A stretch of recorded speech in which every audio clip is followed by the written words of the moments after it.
নমস্কার, আমি কুমার কুসুমকড়ি নার্সারি থেকে বলছি। আমার নাম কুমারেশ দাস। আমি আজকে বেশি গাছের কথা বলবো না, আমি আজকে অন্য কিছু বলবো। আগে আমার নার্সারির নাম হচ্ছে কুমার কুসুমকড়ি নার্সারি। আমার নাম হচ্ছে কুমারেশ দাস। আমার কন্ট্যাক্ট নাম্বার হচ্ছে 8926435724। আমি আজকে গাছ দেখাবো, কিন্তু গাছের সম্পর্কে বেশি কিছু বলবো না। আমি আরজি কলেজ যে নির্মম হত্যাকাণ্ড আপনারা দেখেছেন, আরজি কলেজ যেটা আমি দীর্ঘদিন ধরে বলতাম, হসপিটাল সম্পর্কে, নার্সিংহোম সম্পর্কে যা বলতাম, তার থেকে ভয়ঙ্কর কিছু বাস্ট হয়েছে। মানুষ মারার ফাঁদ তৈরি করেছে। কে করেছে? জনগণ করেছে? না, সরকার করেছে। আমি বলবো আজকে আমি গাছের কথা বলতে পারবো না। আমার এই ঘটনায় দেখে আমার গাছপালাও থমকে গেছে। আমি গাছপালা একটু দেখাতে বলবো, আমার গাছপালাও থমকে গেছে।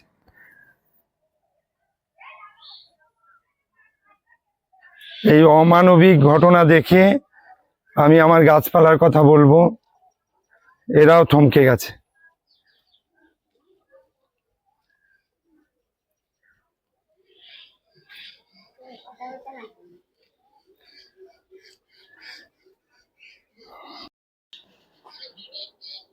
বলতাম এগুলো, দীর্ঘদিন ধরে বলতাম যে নার্সিংহোমে মানে যাওয়ার কথা বলতাম।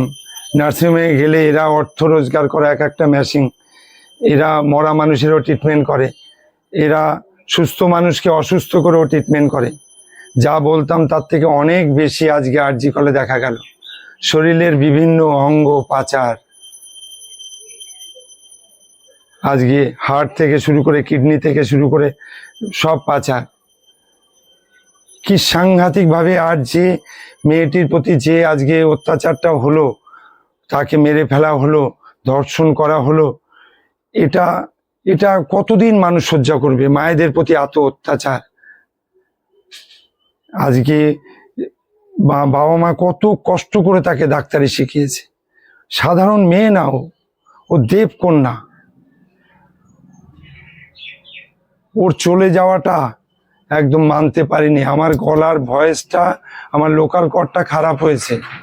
আমি ভিডিও, অনেকেই ফোন করেছে, আমি ভিডিও দিতে পারিনি। এখনো গলা সুস্থ না, তবু আমি আজকে গাছের কথা বলবো না। আমি পুরোটাই এই আরজি কলের ঘটনা বলবো। এটা দেখা যায় না, এটা মেনে নেওয়া যায় না, এটা দেখে আর ঘরে থাকা যায় না, সবাই বেরিয়ে পড়তে হয়। যে প্রতিবাদ মানুষে করছে, আমি বলতে চাই প্রতিবাদের আরো একটু বাড়াতে হবে। যেটা হচ্ছে এটা হলে হবে না, আরো ভয়ঙ্কর ভাবে বাড়াতে হবে। তার কারণ হচ্ছে বেশি বেরিয়ে গেছে। হ্যাঁ, বলিউডের নায়ক নায়িকারাও বেরিয়ে গেছে, আইনজীবীরা পথে বেরিয়ে গেছে। কে বেরোয়নি? প্রতিবাদের ভাষাটা আরো পাল্টাতে হবে। আগামী দিনে আরো ভয়ঙ্কর ভাবে নামবে। আমি দায়িত্ব নিয়ে বলছি। এটার একটা বিহিত হওয়া দরকার, এর একটা বিহিত হওয়া দরকার। আজকে আরজি কলের ঘটনাটা মানুষের ভেতরে যন্ত্রণা শুরু করে দিয়েছে। এটা দেখে মানুষ আর থাকতে পারছে না। মেয়েটির অপরাধ কি ছিল? মেয়েটি জেনে গেছিল যে জাল ওষুধের কারবার এইভাবে রমরমিয়ে চলছে। মেয়েটি জেনে গেছিল বিভিন্ন অঙ্গ, শরীরের অঙ্গ পাচার হচ্ছে বিদেশে। ওর জায়গায় ছিল। আমি মানুষকে বলতাম যে পশু হত্যা করে খাবেন না। আমার কাছে কষ্টদায়ক, বা আমি যতদূর জেনেছি যে পশু হত্যা করে খাওয়ার মানুষের রাইট নেই। আমাদের যে পাকস্থলী, আমাদের যা পাকস্থলী খাদ্যনালী, তাতে আমাদের মাংস খাওয়ার রাইট নেই। মাংস কারা খাবে? যারা খাবে তারা হচ্ছে বাঘ, তারা হচ্ছে সিংহ, তারা হচ্ছে শিয়াল কুকুর। যারা মাংস খায় তাদের সামনের দাঁত এত বড় বড় হওয়া দরকার। হ্যাঁ, এরা মাংসভোজী প্রাণী, এরা এত হিংস্র, আমাকে আপনাকে পেলেও খেয়ে নেবে, 2 মিনিটের মধ্যে মুড়ে খেয়ে নেবে। কিন্তু এরা বাঁচে কদিন? মাংসভোজী প্রাণী বেশি দিন বাঁচে না। এরা বাঁচে কদিন? 10, 12, 15, 20-র মধ্যে ফিনিশ।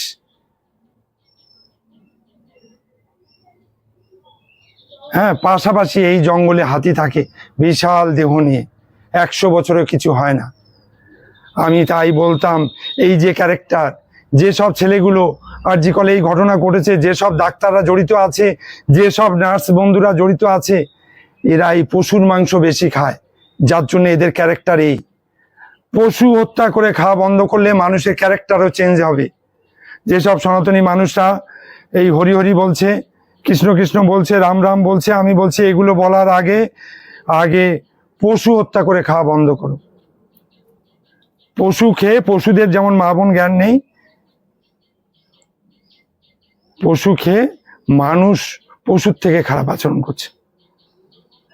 আর যা সব সরকার করাচ্ছে, সরকারকে দিতে হচ্ছে, তোলা দিতে হয়, যার জন্য ক্রাইম বেড়েছে। আমি ভালো না হলে আমার জেনারেশনকে কি আমি শাসন করতে পারবো? আমার ক্যারেক্টার যদি খারাপ হয় তাহলে আমি কি আমার সন্তানদের কিছু বলতে পারবো? একজন রাজ্যের প্রধানের থেকে মানুষের অনেক কিছু শেখার আছে। আর এই প্রধানের থেকে মানুষ কি শিখেছে? প্রতি সেকেন্ডে সেকেন্ডে ক্রাইম বাড়ছে, প্রতি সেকেন্ডে সেকেন্ডে।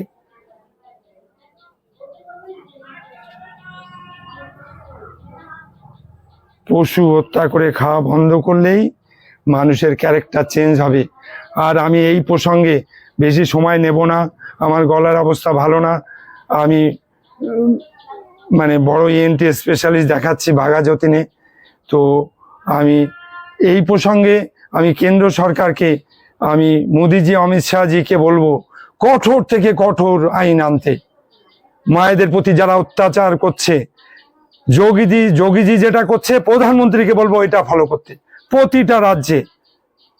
প্রতিটা রাজ্যে মায়ের প্রতি যে অত্যাচার করবে, কোনো বিচার না, কোনো কিছু, কোর্ট জেল বেল কিছু না, একদম এনকাউন্টার। এদের বেঁচে থাকার কোনো অত্যাচার নেই। যেসব ভাইরা করছে, যেসব দাদারা করছে, এদের কি মা নেই? এদের কি মা নেই? মায়ের নাড়ি কেটে জন্ম দেয় একটা ছেলেকে, একটা মেয়েকে। আমাদের নাভিটা হচ্ছে নারী, আমাদের নাভিটা হচ্ছে মায়ের নারী। যে অত্যাচার করেছে এগুলো প্রকাশ করা যায় না, বলা যায় না। DNA টেস্ট হচ্ছে, সব বলছে মানুষ সত্যি কথা।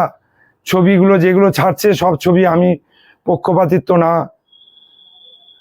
গোপন জায়গায় যা করেছে এরা পশু এরকম করেনি, কোনো পশু কখনো এরকম আচরণ করেনি। এর বিহিত হওয়া দরকার। কখনো কোনো পশু, জন্তু, জানোয়ার এরকম কাজ করেনি মানুষে যা করছে। আমি মোদিজিকে বলবো কঠোর থেকে কঠোর আইনের ব্যবস্থা আনতে। ওই 20 দিন, 30 দিন, 40 দিন, 50 দিন, 100 দিন ধরে বিচার হবে, তারপরে ফাঁসি হবে না। প্রুভ হলেই সঙ্গে সঙ্গে আমি বলবো যোগীকে ফলো করতে। শাসন না থাকলে ক্রাইম বাড়বে, রক্ষা করতে পারবে না, আগামী দিনে কন্ট্রোল করতে পারবে না। এই বলে আজকে আমি সমর্থন করছি। আমি আজকে আর বেশি কিছু বলবো না, কারণ হচ্ছে আমার গলার অবস্থা ভালো না। আমি গাছপালা সম্পর্কে আজকে বেশি কিছু বলতে পারলাম না। বলা মানুষ শিখুক। নিজের ভাইয়ের কোনো বিপদ হলেও, নিজের আপনজনের কোনো সময় বিপদ হলেও সে সেই রাস্তা দিয়ে আর যায় না, ঘুরে যায়। মানুষের চেতনা আনা আমার কাজ। আমি নার্সারি করেছি, অ্যাকচুয়াল সবুজকে পাশে রেখে মানুষকে একটা সুন্দর দিশা দেখানো। আর সবুজ না থাকলে পৃথিবী থাকবে না, গাছপালা না হলে মানুষ বাঁচবে না, এগুলো আমি বলি, বা এটা বাস্তব। হ্যাঁ, সবুজ লাগানো বাধ্যতামূলক, ফল খাওয়াটা বাধ্যতামূলক। পৃথিবীতে এত সুন্দর সুন্দর জিনিস থাকতে আমি যত মানুষ পশু হত্যা করে খাওয়া বন্ধ করবে। আর আমি সমস্ত সম্প্রদায়, গোটা বিশ্ববাসী মানুষের কাছে আবেদন করতে চাই এই মিট খাওয়া বর্জন করতে। আর বয়স বিশেষ করে, যেটা আমি আমার ভাষায় বলি, 35-40 ক্রস করছে, এক টুকরো মাংস খাবেন, একবার না 100 বার ভাববেন বিপদ আসবে না তো। নার্সিংহোমে যেতে হবে না তো?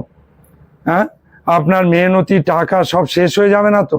আপনার পরিবার পথে বসবে না তো? ওই নার্সিংহোমের কিন্তু কিছু হবে না, ওই হসপিটালের কিন্তু কিছু হবে না। যার যাবে, আমাদের এই বোনটি চলে গেল, ওর বাবা মার কোল খালি হয়ে গেল। কত কষ্ট করে মানুষ করেছিল, ওর বাবা মার কোল খালি হয়ে গেল, কেউ ফেরত দিতে পারবে না।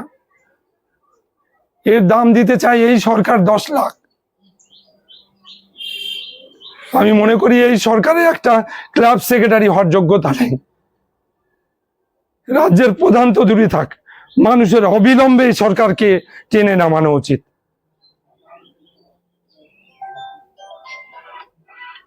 উনি যে কোনো